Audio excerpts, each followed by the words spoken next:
Hey everyone, this is Jorge Soto and you're watching Startups Unedited.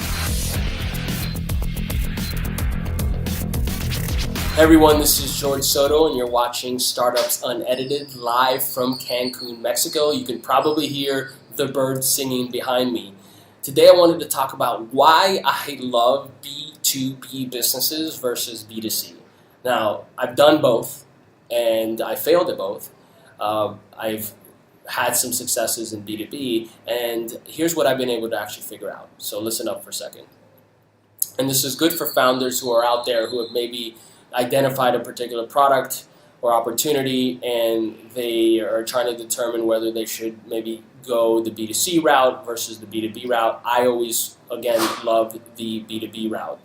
Now, here are a couple reasons why. The first one is, and I think this is probably the most important piece, is the fact that I can identify the stakeholders within an organization, within, let's say, some sort of market vertical, and go after those individuals and literally reach out and say, Sally, Bob, VP of marketing at X organization, we're conducting research here to be able to determine what this product should look like that we're working on, and B, if there's enough of a pain point or a total addressable market for the product that we're offering. So that is a lot different than actually building a product beforehand in a vacuum or in your closet with your co-founders and then going to market with something that you haven't actually verified anyone cares about, which can be a little difficult for us founders to actually digest the idea that maybe this idea is only in our heads, right? So we can actually distill it down and select a subset of the market and start to go after them. In research, I was a focus group moderator in graduate school, and that's where I started to really think about research methods and how do you identify a sample size and go after them and then start to ask them questions. So the first part of that is being able to create a target list of organizations, the contacts within those organizations. So if you're selling to HR or sales or marketing, create the lists with those stakeholders' information, right? And then just reach out, as I mentioned earlier, and just say, listen, we're doing research. Do you have 5 or 10 minutes to chat? And we'd like to gather your thoughts on this market opportunity, right? Or your day-to-day workflow or your pains and how you can actually have a better, more productive day at work. If it's sales, it's sell more, faster, quicker, more efficiently. If it's marketing, it's generate more leads or build more brand or whatever. If it's HR, it's hire people, better people, quicker.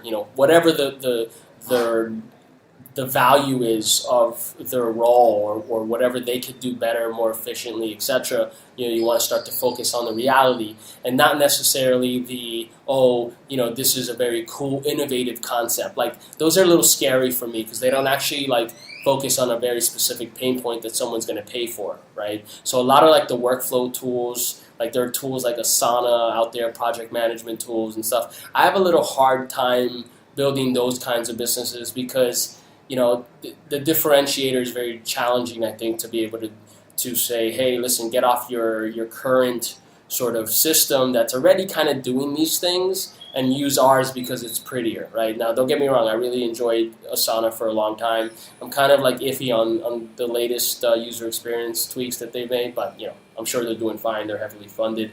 And Dustin Moskovich, who's one of the co-founders of Facebook, is CEO and founder there, so they're fine there. So again, back to why I enjoy B2B versus B2C is, again, being able to focus on that market segment, talk to the market, and find out what is the truth.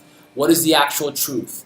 Will you pay for this thing? Maybe, maybe not. Well, what would it need to do for you to pay for it? Now, if it's a brand new market, let's say opportunity, or a greenfield market, where there's not really an entrenched sort of competitor, or it's not a mature space, it might be selling the dream a little bit and saying, hey, here are the your pain points. We've developed a system that will actually allow you to do X, Y, Z better, faster, more efficiently, whatever, right? What does it need to do to actually be able to be purchasable by your organization, or you pay for it, right?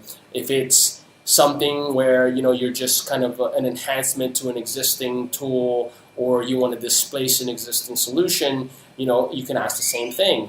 What do you like about your existing solution? What don't you like? And then you can start to dig into those things and start to understand, where's the real opportunity, right? So if you think about that, again, being able to ask the market, understand what they're using, what they're not using, where the opportunity is, how can it get better? And even if they're using a solution today, and let's say they're tied into some sort of annual contract, it's again, you shouldn't be scared to say, or to ask rather, what would we have to provide for you to end that contract and sign with us, right? How much better does a product actually have to be? And you have to think about that, right? So what are the features, etc. Again, you can literally talk to the market. And again, it's a magical thing versus consumer. Consumer can be very big and very lucrative. There are, tons of really fantastic consumer businesses out there. But if you think about them, they're really kind of like, the needle in the haystack, right? They're big bets that you have to put, and you have to actually reach critical mass, right? How many Twitters are out there? How many Facebooks? Think about that. Now, I'm not saying don't go and invent the next Facebook, Twitter. Absolutely go for it, right?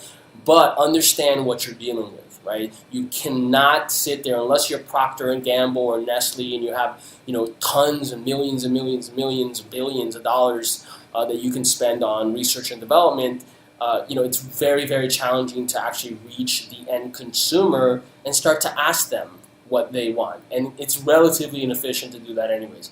I started a company in 2005 that was called My Trips, and it was a social network for travel. We didn't have the social graph that exists today. We didn't have the mechanisms of really, lighting the viral fire that we do today. And so it was a little challenging for us, and I conducted a lot of inefficient sort of research out there. I was onboarding end users manually, and it was very, very challenging. Now, I'm not going to sit here and say that I am a consumer product expert. I am absolutely not, okay? But what I wanted to communicate to you today is, why I enjoy B2B versus B2C, and why you should really, I think, in my opinion, start to think about the world from a B2B perspective and say, hey, what are the opportunities out there that we can actually solve for and help organizations, enterprises of all sizes, whether they're small, medium-sized businesses or very large organizations, where are those opportunities? And then again, create a list of stakeholders to go after within these organizations, start to conduct the research, and once you start to see enough of a trend, then start to build out your MVP and start to sell. So the last thing I'll leave you with is you can literally sit there and say, hey, stakeholder A at X company, if we build these features, would you consider beta testing and then potentially buying? And you can start to get commitments right away. I've done this a ton of times. Now the challenge is actually building the product that you're selling to them and selling the story that means, which is another issue, another challenge in itself. So anyways, I hope that's helpful, everyone.